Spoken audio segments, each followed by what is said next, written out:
सबसे ज्यादा आपको जो शिकायत रहती है किन को रहती है और आप किससे सबसे ज्यादा डरते हैं? लोगों को तो लगता है कि आपसे लोग डरते होंगे, लेकिन आप भी कहीं ना कहीं डरते होंगे। नहीं, जो सवाल जिस एंगल से आपने पूछा है कि मैं किससे डरता हूं, मैं समझता हूं कि मेरे परिवार के लोग एक चट्टान की तरह हमेशा पीछे खड़े रहते हैं, चाहे मेरे पत्नी हो, बच्चे हों, माता पिता और दूसरे लोग भी। अगर डरने की बात है तो मैं गरीब की आह से डरता हूं। आईपीएस बनना लगभग हर नौजवान का और एक जिम्मेदार नागरिक का बड़ा ख्वाब होता है, चाहे वो अपने बच्चों को कराना चाहे, चाहे वो खुद करना चाहे। आप एक साक्षात उसका एग्जाम्पल हैं, बेस्ट एग्जाम्पल हैं। जो नौजवान है वो कैसे आपको देखकर सोचे कि वो भी आईपीएस बन सकता है, उसको क्या करना चाहिए, और थोड़ा सा लोगों से शेयर कैसे करे, कितना संघर्ष इसमें आपको लगता है? ये सवाल आपका बहुत उम्दा है, मैं इसका जवाब भी दूंगा, लेकिन पहली मेरी जो बात मैं रखूंगा सब लोगों के सामने, जो भी हमारे श्रोता इस बात को या दर्शक देखेंगे, बात करेंगे, कि पहली कोशिश आदमी की यह होनी चाहिए कि एक अच्छा इंसान बनना है।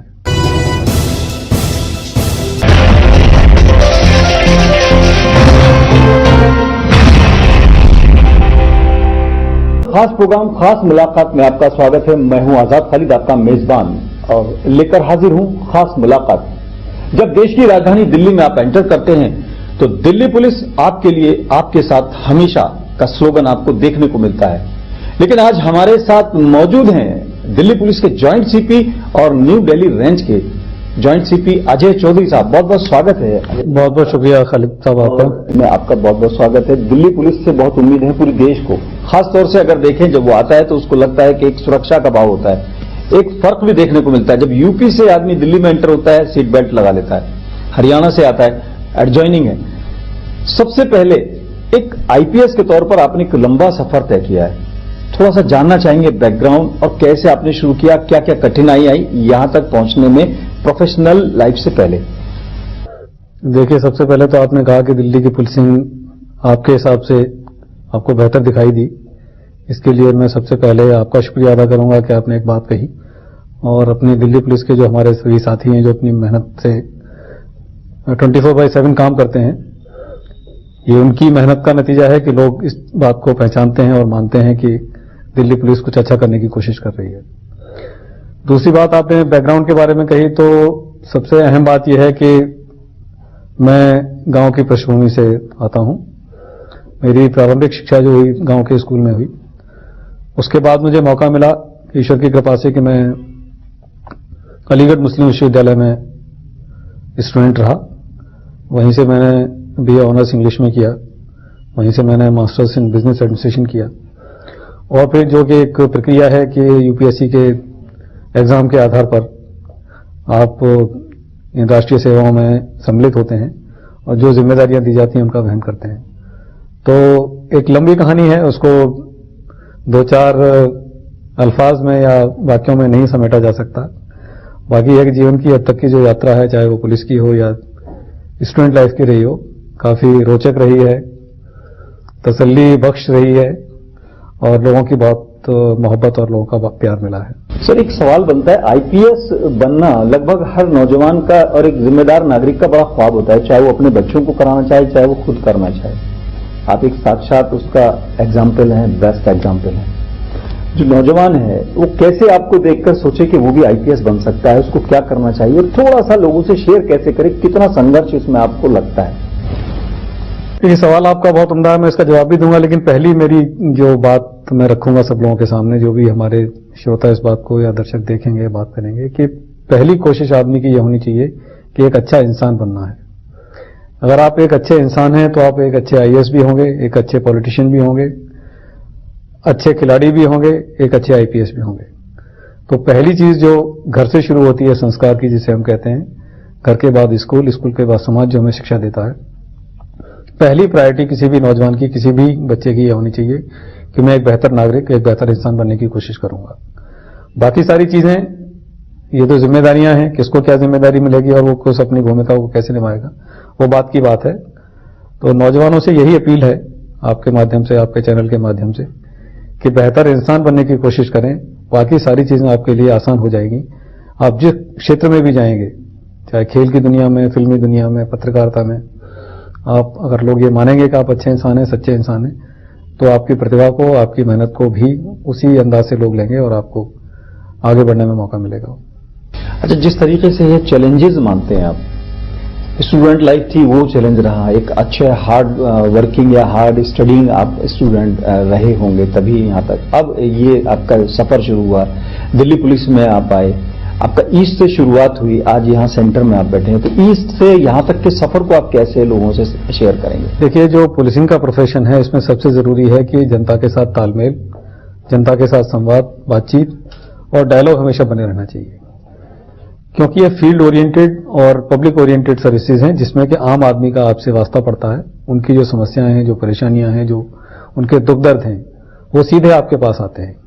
अगर आपने उन समस्याओं को, उन मसलों को गंभीरता के साथ, संजीदगी के साथ, संवेदनशीलता के साथ सुना है, समझा है और लोगों की मदद करने की कोशिश की है, तो फिर वो एक सब लोगों की जो एक सबकी मिलजुल के जो दुआएं आपको मिलती हैं, किसी का छोटा बच्चा किडनैप हो गया, आप उसको लेकर आए, कोई कमजोर आदमी के मकान पे कब्जा करने की कोशिश कर रहा है बाहुबली, उसको आपने ऐसा करने से रोका, तमाम जो अपराध होते हैं उन अपराधियों का आपने सलाखों के पीछे पहुंचाया और लोगों को न्याय दिलवाया। तो ये सब पहली जो कमिटमेंट टू दी जॉब, जो शपथ हर पुलिस अधिकारी को दिलाई जाती है या दूसरी सर्विसेज में भी दिलाई जाती है, उस शपथ के अनुसार, देश के संविधान के अनुसार, बिना किसी भेदभाव के, न अमीरी और गरीबी का भेदभाव, न जाति और धर्म का भेदभाव, ये सब चीजें मैं समझता हूं कोर चीजें हैं जो किसी भी प्रोफेशन में आपको आगे ले जाती हैं। सर, आपने देखा होगा कि अक्सर ये कहा जाता है कि पुलिस 24/7 करके रहती है, हमेशा वो उसको अलर्ट रहना पड़ता है, लेकिन आपकी पर्सनल लाइफ भी होगी, कैसे समन्वय बिठाते हैं आप? ड्यूटी भी है, जिम्मेदारी भी है, चैलेंजेस भी हैं, परिवार भी है, कैसे वो अनुपात में बांटते हैं आप? देखिए, बाकी प्रोफेशंस के लोग शायद नहीं समझ पाएंगे, लेकिन आप क्योंकि मीडिया से जुड़े हुए हैं और आप लोग भी जोखिम उठाकर काम करते हैं, दिन रात का कोई ध्यान नहीं रखते। अगर घटना रात के 3 बजे भी होती है तो एज ए पुलिस ऑफिसर मेरी जिम्मेदारी बनती है कि मैं 3 बजे भी पहुंचूं, और आपकी भी जिम्मेदारी बनती है कि 3 बजे हैं या 4 बजे है, बारिश आ रही है, तूफान आ रहा है, हम लोग अपने काम को अंजाम देना पड़ेगा। तो चैलेंजेस तो जरूर हैं, और जहां तक व्यक्तिगत जीवन में उसको सामंजस्य बिठाने की बात है, तो अगर आप कोई बड़ा काम कर रहे हैं, देश ने, देश की जनता ने, संविधान ने जिम्मेदारी आपको सौंपी है, तो कुछ कुर्बानी, कुछ त्याग तो करना पड़ेगा। सर, वो कहते हैं ना कि एक टाइम टेबल होता है, जैसे हमने सबने टाइम बांधा हुआ है कि एक बिजनेसमैन है, उसको 11 बजे मान लीजिए अपने शॉप पे या संस्थान पे पहुंचना है, वो सुबह 6-7 बजे उठता है, तो एक रूटीन, दिनचर्या जिसको बोलते हैं हिंदी में, वो क्या आपने बनाया हुआ है? फैमिली को कब समय देते हैं? संडे या कौन से दिन बच्चों को आप टाइम देते हैं? कभी घूमने भी जाते होंगे, एक ये पाबंदी भी रहती होगी कि आप आमतौर पर, मुझे नहीं लगता कि घूमने जाते हो, कैसे उसको बनाते हैं आप कोऑर्डिनेशन? ये तालमेल देखिए हर परिवार को बिठाना पड़ता है, और परिवार के लोग समझ भी जाते हैं कि नेचर ऑफ जॉब क्या है, उसकी क्या आवश्यकताएं हैं, और धीरे धीरे शुरू में डिफिकल्टीज होती हैं, लेकिन बाद में धीरे धीरे बच्चे भी, परिवार भी, पत्नी भी, दूसरे रिश्तेदार भी समझ जाते हैं कि इस नौकरी में या इस जॉब में जो जरूरतें हैं, जो उम्मीद करती है जनता या सरकार या प्रशासन, तो उसमें वक्त की कोई पाबंदी नहीं हो सकती कि अगर आपने कहा कि 4 बजे आप पहुंच जाएंगे, या आपने वक्त दे दिया कि मैं घर 4 बजे पहुंच जाऊंगा शाम को, लेकिन अगर 4 बजे कोई ऐसी घटना होती है जिसमें आपको दौड़ना पड़ेगा, तो फिर घर वालों को इंतजार करना पड़ेगा, आपको घर जाके माफी ही मांगनी पड़ेगी, और कोई रास्ता आपके पास नहीं है। सबसे ज्यादा आपको जो शिकायत रहती है किन को रहती है, और आप किससे सबसे ज्यादा डरते हैं? लोगों को तो लगता है कि आपसे लोग डरते होंगे, लेकिन आप भी कहीं ना कहीं डरते होंगे। नहीं, जो सवाल जिस एंगल से आपने पूछा है कि मैं किससे डरता हूं, मैं समझता हूं कि मेरे परिवार के लोग एक चट्टान की तरह हमेशा पीछे खड़े रहते हैं, चाहे मेरे पत्नी हो, बच्चे हों, माता पिता और दूसरे लोग भी।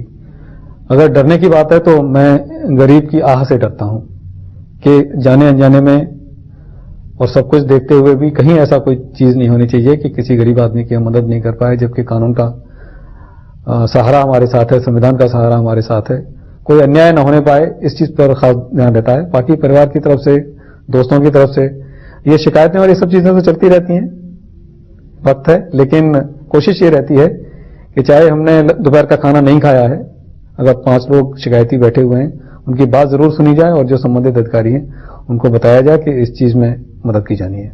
सर, ईस्ट दिल्ली के जो वर्किंग स्टाइल थी वो थोड़ी डिफरेंट थी। आज आप वहां बैठे हैं जहां से देश चल रहा है, पीएमओ भी आपकी रेंज में ही है और प्रेसिडेंट हाउस भी, और भी तमाम चीजें अगर देखें तो वो इसमें और इसमें वहां में यहां में फर्क कितना, चैलेंज कितना बढ़ गया? देखिए, ये तो किसी भी शख्स के लिए, किसी भी आदमी के लिए, किसी भी पुलिस अफसर के लिए एक वैसे फख्र बात है कि वो न्यू दिल्ली रेंज, जो देश की सबसे महत्वपूर्ण एक पुलिस का डिवीजन माना जाएगा, उसमें आप तैनात हैं। और ये बिल्कुल गर्व का विषय है कि इसी क्षेत्र में भारत के माननीय राष्ट्रपति, माननीय प्रधानमंत्री जी, पूरी cabinet, honourable supreme court of India, high court, पूरे देश के members of parliament, cabinet ministers और बहुत बड़े बड़े लोग रहते हैं। तो ये बहुत बड़ी चुनौती है। सुरक्षा की दृष्टि से भी आतंकवाद की समस्या भी हमारे देश में है। फिर पूरे देश के धरना प्रदर्शन पार्लियामेंट सेशन के दौरान, अदरवाइज भी लगातार होते रहते हैं। तो दिल्ली पुलिस ने सबसे अच्छा काम यह हुआ है कि एक सिस्टम्स डेवलप किए हैं। हमारे यहाँ जो भी ऑफिसर्स यहाँ पर तैनात किए जाते हैं उनको बाकायदा बखूबी परखा जाता है, उनकी क्या योग्यताएं हैं, पब्लिक डीलिंग में उनका कैसा अभ्यास है, इन तमाम चीजों को। और एक पूरा एक टीम की तरह, अगर मान लीजिए कोई घटना तुगलक रोड थाने के अंदर होती है तो हमारे यहाँ एक ऐसी टीम स्पिरिट बनी हुई है कि कनॉट प्लेस के एसएचओ, कनॉट प्लेस के अधिकारी भी, दूसरी जहां भी जो भी लोग हैं, सारे लोग इमीडिएटली पहुंचेंगे, कोई किसी का इंतजार आदेश का नहीं करेगा। तो ये नई दिल्ली की पुलिसिंग में ये बहुत बड़ी चुनौती है। और इसी तरह जैसे आपने बताया, पूरे देश, दुनिया की एम्बेसीज भी इस इलाके में आती हैं, वहां भी धरना प्रदर्शन हो जाते हैं, स्नैप डेमोन्स्ट्रेशन हो जाते हैं बिना बताए, पूर्व सूचना के, कभी कभी सूचना नहीं मिल पाती है। तो 24 घंटे आपको अलर्ट रहना पड़ता है, ऑलवेज ऑन योर टोज। जब भी रिक्वायरमेंट है, फिर आप वक्त नहीं देख सकते कितने बजे हैं। तो सबसे खास चीज यह है कि सिस्टम्स इतने स्ट्रांग हैं और गाइडेंस भी मिलता है, क्योंकि आप बड़े शहर में हैं तो आपके सीनियर वरिष्ठ अधिकारी भी मौजूद रहते हैं गाइडेंस देने के लिए। तो अभी तक ईश्वर की कृपा से सब ठीक चल रहा है, कोई ऐसी परेशानी नहीं हुई जिसमें कि कहीं किसी को सर झुकाना पड़े। सर, आपने दो बातें कही, एक तो क्राइम कंट्रोल हो गया, एक डेमोन्स्ट्रेशन को कंट्रोल करना हो गया, दोनों का कोऑर्डिनेशन भी होगा, दोनों का चैलेंज भी होगा। ये सारी चीज को आप कैसे देखते हैं? चैलेंज ज्यादा है, कोऑर्डिनेशन है, क्योंकि क्राइम भी होता ही होगा, क्रिमिनल्स का उनकी मूवमेंट भी होता होगा, लेकिन हाई प्रोफाइल जो मूवमेंट है वो भी है, प्रोटेस्ट है, और भी तमाम चीजें हैं, एम्बेसीज और भी तमाम चीजें, विदेशी लोगों का भी, मेहमानों का आना जाना, 26 जनवरी की भी तैयारियों में आप लगे हुए होंगे, ये सबका कैसे कोऑर्डिनेशन? इसमें पिछले सवाल में एक चीज आपने कहा था कि पूर्वी दिल्ली से इसकी क्या तुलना की जा सकती है। तो पूर्वी दिल्ली एक ऐसा पूरा एक दिल्ली के बॉर्डर का जिला था और तमाम कम्युनिटीज के लोग वहां पर रहते हैं, हर तबके के लोग रहते हैं। तो वो पुलिसिंग बिल्कुल अलग थी। नई दिल्ली की पुलिसिंग में जैसा अभी हम लोग बात कर रहे थे कि एम्बेसीज हैं, फॉरेन वीआईपीज भी आते हैं, 26 जनवरी भी है, और भी तमाम बड़ी बड़ी इवेंट्स यहाँ पे होती हैं। तो दोनों के पुलिसिंग में जमीन आसमान का फर्क है। और जहां तक आपने कहा कि चैलेंजेस कितने बड़े हैं, मान लीजिए अगर पिछली बार जैसे 26 जनवरी पर 10 देशों के राष्ट्राध्यक्ष आए हुए थे, तो किसी भी देश के लिए बहुत गर्व की बात है कि उनके रिपब्लिक डे में 10 देशों के राष्ट्राध्यक्ष आए, पार्टिसिपेट करें। और तो वहां पर हम दूसरी एजेंसीज भी हमारा साथ देती हैं, जिसमें कि तमाम सिक्योरिटी डिवीजन है हमारी, ट्रैफिक के लोग हैं, सूचना विभाग के लोग हैं, सीपीडब्ल्यूडी है, आर्मी है। तो बहुत बड़ा राष्ट्रीय स्तर का फंक्शन होता है, उसमें सब लोग मिलजुल कर सारे स्टेक होल्डर्स काम करते हैं, तो वो चीज भी बड़ी अच्छी से निभ जाती है और लोग शाबाशी देते हैं, तारीफ करते हैं कि सब अच्छा इंतजाम था। सर, एक अभी इसी से रिलेटेड सवाल है, 26 जनवरी सिर पर है, आपकी क्या तैयारियां, कैसे कैसे आप कुछ आपने चेंज करके कर रहे हैं, किस तरह से कर रहे हैं, थोड़ा सा? 26 जनवरी देखिए, जैसे मैंने कहा कि पिछली बार बहुत बड़े स्केल पर मनाया गया था और इसकी तैयारियां कम से कम 3 महीने पहले शुरू हो जाती हैं। हर चीज का एक शेड्यूल तय है, हर एजेंसी को अपनी भूमिका के बारे में पता है, दिल्ली पुलिस को पता है, दिल्ली पुलिस की भी जो दूसरी यूनिट्स मैंने अभी नाम लिए उनको भी पता रहता है। तो हर चीज एक टाइम टेबल, एक शेड्यूल के मुताबिक चलती है। और जो भी इसमें बीच में कोई ऐसी सूचनाएं मिलती हैं जिनको हमें ध्यान में रखना है, जो लोग इस पूरे कार्यक्रम के आयोजन में लगे होते हैं उनकी पृष्ठभूमि की जांच करना, तमाम ऐसी चीजें हैं जो कि एक बहुत ही कोऑर्डिनेटेड तरीके से, बातचीत से, मिलजुल कर, कोई एक एजेंसी ये नहीं कर सकती कि मैंने बहुत बड़ा काम किया। ये एक टीम वर्क है और इसमें हजारों लोग शामिल होते हैं। सबके सहयोग से, सबकी मेहनत से 26 जनवरी की तैयारी हम लोग करते हैं। तो सर, इसी बड़े चैलेंजेस में छोटा क्राइम कभी कभी नजर से ओझल हो जाता है या उस पर भी नजर रहती है? देखिए, नई दिल्ली में तो कुछ ओझल नहीं हो सकता। पुलिस कंट्रोल रूम है, हर आदमी जागरूक है, सूचनाएं मिलती हैं। तो बल्कि फायदा ये होता है कि जब इस तरह के आयोजन होते हैं, 26 जनवरी होती है, 15 अगस्त होता है, दूसरी चीजें होती हैं, तो हमारी डेंसिटी ऑफ डिप्लॉयमेंट बढ़ जाती है। तो उस दौर में घटनाएं कम होती हैं, लेकिन छोटी छोटी घटनाएं जरूर, किसी के घर में चोरी हो गई, इस तरह की घटनाएं भी होती हैं, लेकिन हम लोग उस पर भी पूरा ध्यान देते हैं। सर, अभी जिस तरह से ये बात हुई कि कई बार दिल्ली में खास तौर से आप देखें कि अदर स्टेट के बल्कि पूरे देश के लोग यहां पर रहते हैं, और वैरायटी लोगों की है तो वैरायटी क्रिमिनल्स की भी है, उसको कैसे आप स्पेसिफिकली कंट्रोल करने के लिए क्या करते हैं? कई बार जो उधर के भगोड़े टाइप लोग हैं वो भी यहां शेल्टर ले लेते हैं, ये कैसे आप कंट्रोल करते हैं? इसमें मैं जो आपने कहा है, इसमें सबसे पहले जो आपने कहा कि पूरे देश के लोग यहां पर रहते हैं, तो सबसे पहले जो दिल्ली पुलिस के स्टाफ की ट्रेनिंग है वो बहुत उच्च क्वालिटी की होनी चाहिए कि पूरे देश को एक समझा जाए। किसी भी इलाके के लोगों को, चाहे वो हमारे पूर्वोत्तर राज्यों के लोग हों, दक्षिण भारत के लोग हों, या किसी भी इलाके से आते हों, तो ये पुलिस की पहली जिम्मेदारी बनती है कि वो अपने विजन में, अपनी सोच में इतनी बड़ी सोच हो कि ये न समझे कि कोई बाहर से आया हुआ है।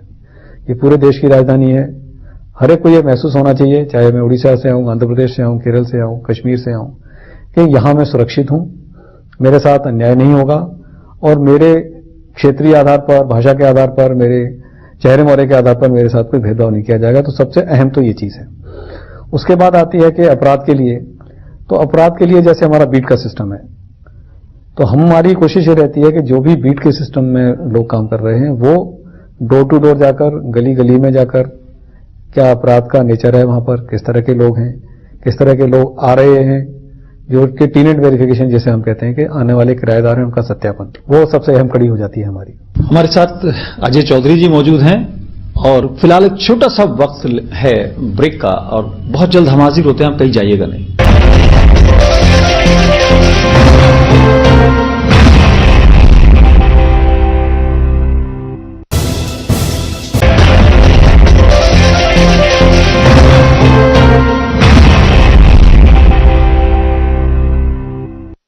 Welcome back. खास मुलाकात में हमारे साथ मौजूद हैं न्यू दिल्ली रेंज के जॉइंट सीपी अजय चौधरी साहब।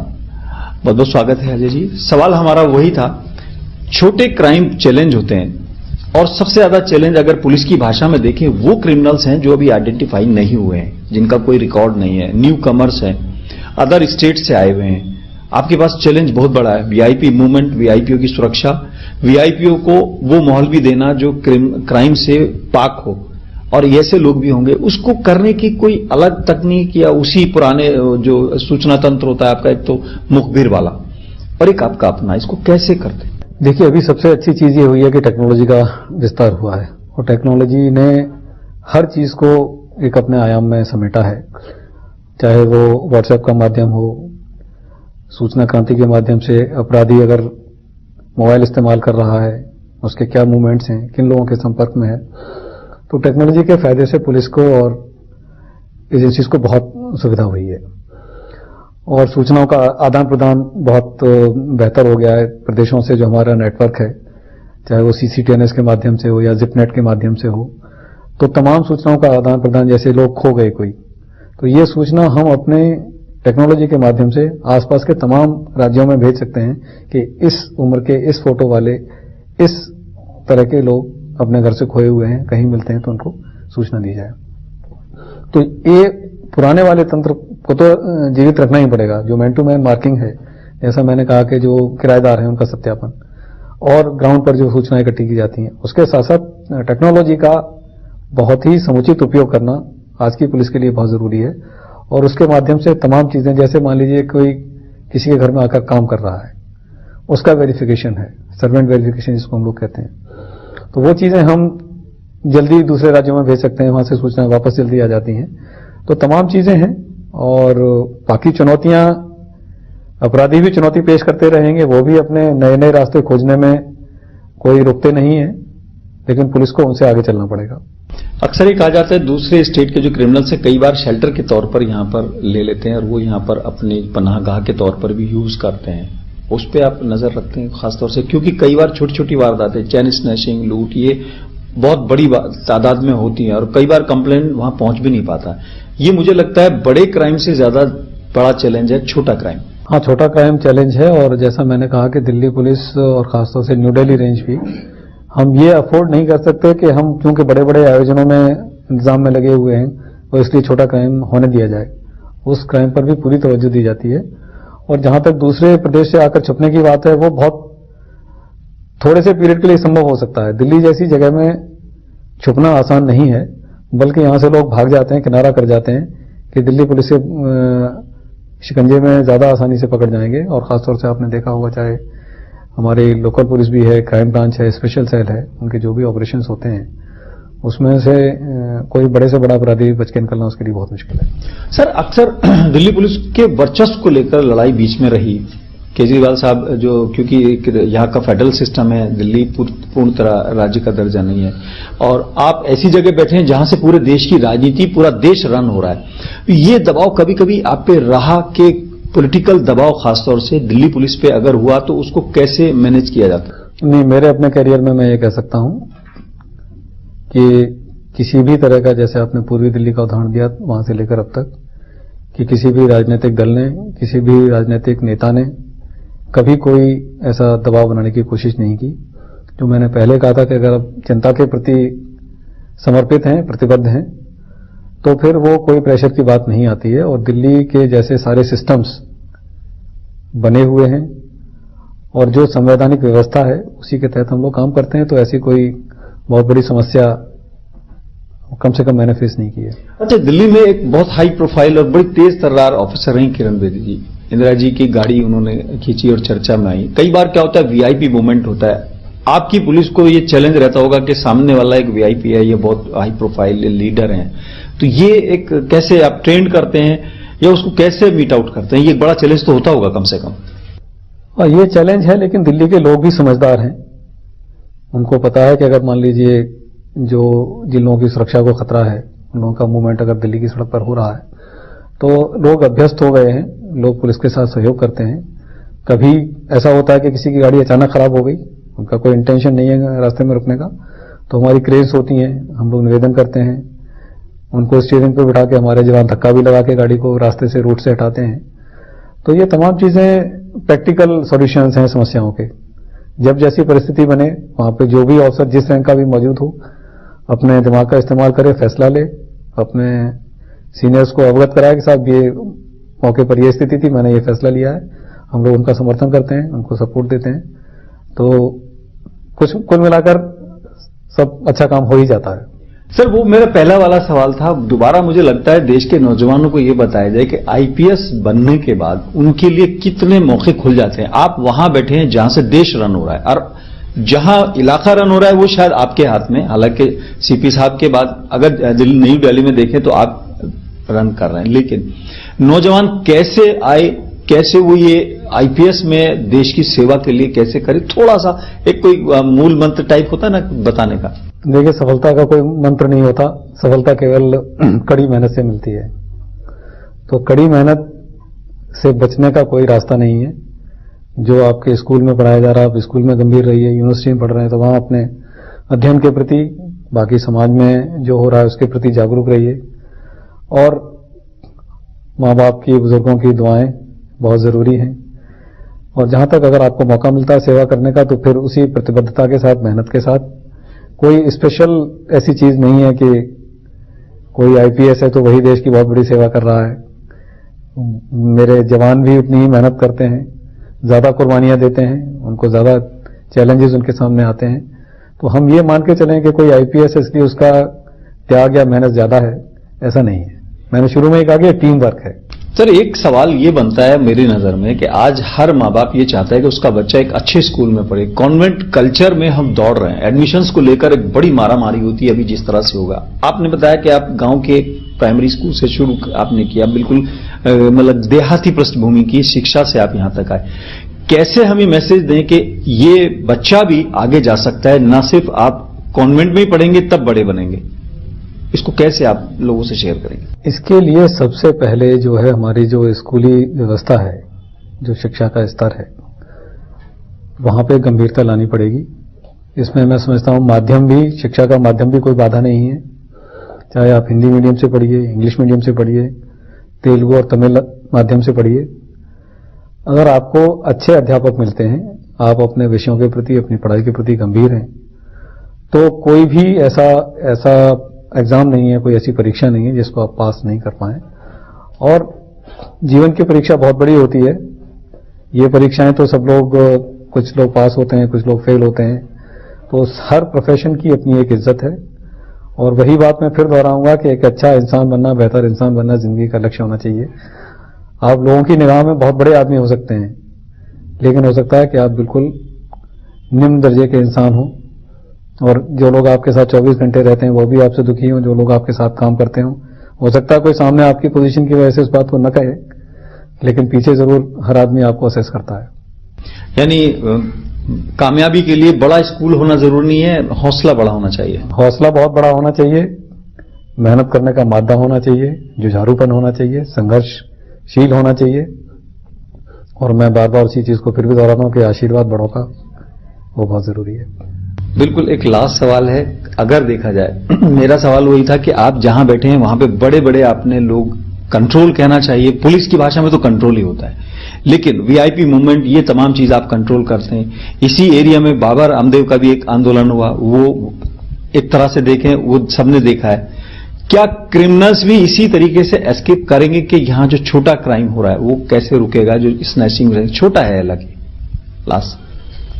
देखिए, नई दिल्ली के इलाके में डिप्लॉयमेंट जो मैंने बताया कि कदम कदम पर आपको पीसीआर मिलेगी, कदम कदम पर आपको पेट्रोलिंग मिलेगी, कदम कदम पर हर घर के सामने, क्योंकि बड़े लोग रहते हैं, वीआईपीज रहते हैं, अति सुरक्षित और संवेदनशील इलाका है। इसलिए जो तुलनात्मक रूप से अगर देखें तो यहाँ पे छोटा अपराध भी बहुत कम है।